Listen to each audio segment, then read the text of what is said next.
mootummaan naannoo keenyaa tarsiimoo ifa ta'e kaa'ee jira. Waan sadi magaalomsuu qabnaa kan jedhu. Tokkoffaa nama magaalomsuu qabnaa. Lammaffaa lafti magaalomuu irra jiraata. Sadaffaa mootummaan magaalomuu qabaadha. Nama magaalomsuu jechuun amma waliigalatti Oromiyaan keessa namni magaalaa jiraatu parsantii 22. Nama parsantii 22-23 ta'u magaalaa keessa jiraatu keessaa dhibbantaan 40 qonnaan jiraata.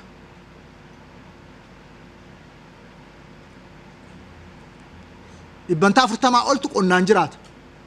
Dhibbantaa 50 wayiidha daldalaan hojii mootummaatiin waan adda addaatiin kan jiraatu. So magaalaa jenna malee magaalaa miti jechuudha. So nama magaalomsuu qabnaadha. Nu immoo magaalota keenya Oromoo akka urgaan barbaanna. Uummanni Oromoo akka magaalomuu barbaanna. Magaalaan kanaan dura diina uummata keenyatti kan turte. Bakka namni keenyatti hidhamu, bakka namni keenyatti mirgi isaa sarbamu, bakka warri isa bitan itti jiraatanidha magaalaan. Amma magaalaa uummanni keenya keessa jiraatuudha kan akka ijaaramu barbaannu. Isaaf namni keenya magaalomuu qabaadha. Namni keenya magaalomuu jechuun immoo maal jechuudha? Namni keenya ogummaa akka qabaatu gochuu. Namni keenya akka magaalomuu gochuu maal jechuudha? Interpreneurship akka ta'u gochuu. Biizinasa keessa akka galu gochuu. Investimentii keessa akka galu gochuu. Barnootaaf teekinooloojiidhaan dorgomaa yoo ta'e qofa jiraataan magaalaa keenya namni magaalomsuu. Magaalaa bareedaa keessa uummanni akka jiraatu taasisuu, dinagdees akka guddatu taasisuu. Jijjiirama biyya kanaa keessatti gahee olaanaa qaba waan ta'eef magaalaa bareedduu uumuu keessatti, magaalaa mijattuu uumuu keessatti, imala badhaadhinaa dhugoomsuu keessatti. Inisheetiivii adda addaa magaalaa keenya keessatti hojjetaa. Magaalaa bareedduuf miidhagduu taasisuudhaaf hojjechuudhaaf lafa sakkaataa kamiin magaalomsuu qabna. Sammuun interpreneurship hojjetee waa jijjiiruu, hojjetee waa kalaquu, abjuu badhaadhinaa, abjuu sooromuu, abjuu jiruuf jireenya isaa mo'achuu, abjuu oomishuuf hojjechuu yoo qabaate qofaadhaan.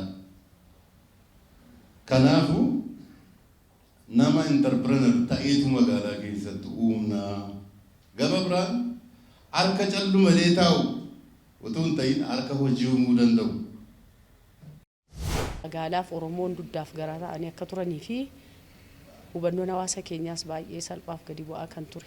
Garuu immoo kana booda jijjiirama hawaasa keenya irratti finnee hubannoo irra deddeebii laannee nuffii tokko malee magaalaaf Oromoo walitti araarsuu akka dandeenyu.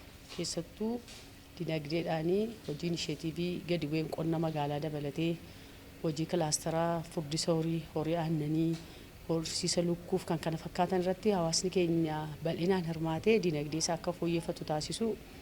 Darbee mana jireenyaa mijataa ta'e keessa akka inni jiraatu, naannoo magariisa ta'e keessa akka inni jiraatuu fi hojii misooma kooriidaraa mootummaan gadi buusee jiru hawaasni keenya akka godina Wallagga Bahaattis jalqabamee jira waan ta'eef isa kanatti fufiinsaanii ciminaan hojjennee magaalaa bareedaa keessa uummanni akka jiraatu taasisuu, dinagdees akka guddatu taasisuu, keessattuu aadaa hojii booddeetti hafaa ture sana Oromiyaa keessatti waqtiin hundumtiyyuu waqtii misoomaatii jennee hubannoo waliif laanneerra waan ta'eef isa kana keessatti bonas gannas birraas ganamas galgalas hawaasni keenya dargaggoonni dubartoonni jiraatan magaalaa hundumtiyyuu aadaa hojii keenyaa sana jijjiirree kanaan duras akka yaa'ii paartii lammaffaa irratti kallattiif murtee gad darbe sana keessatti aadaadhaati waadaarraa gara adeeffannaatti jennee fudhanne san aadaa hojii keenyaa jijjiirree hojii keenya hundumaa isa waadaa galaa turre sana hojii qabatamaatti jijjiiruun bu'aan irraa eegamu waan ta'eef isa kanas ciminaan akka hojjennu. Magaalaa kana akkaataa barbaachisummaa isaatti karaa guutuu ta'een waan barbaachisu hunda karaanni guuttateen ijaaruudhaaf qindoomina qaama dhimmi ilaallatu wajjin waliin taanee hojjechuudhaaf qophiirra kan jirruu fi achi deebinees marii kutaa hawaasa adda addaa wajjin taasisnee magaalaa keenya magaalaa bareedduuf miidhagduu taasisuudhaaf hojjechuudhaaf kutannoo ni qabna kan jedhuun qaba.